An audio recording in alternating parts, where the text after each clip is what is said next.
আমি মাঝে, মাঝে চিন্তা করি এই মেশিনটি কিভাবে আবিষ্কার করেছে? একটা নাটের সাথে আরেকটা নাট কখনোই লাগে না।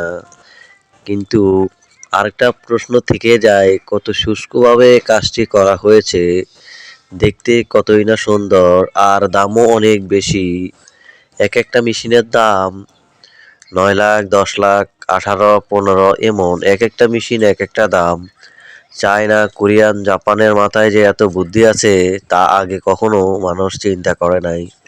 যদি টেকনোলজি আবিষ্কার না হতো তাহলে অনেক অজানা জিনিস অজানায় থেকে যেত।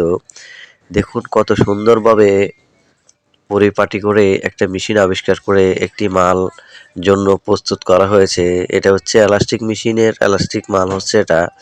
রাবার জাতীয় এটা হুটিতে, কোমরে বিভিন্ন পন্থায় ব্যবহার করা হয়। দেখতে পারতেছেন এই যে মালটি। দেখুন মেজারমেন্ট দেওয়া হচ্ছে এবং কি আমাদের শাকিল ভাই দেখতেছে। আসসালামু আলাইকুম ওয়া রাহমাতুল্লাহ।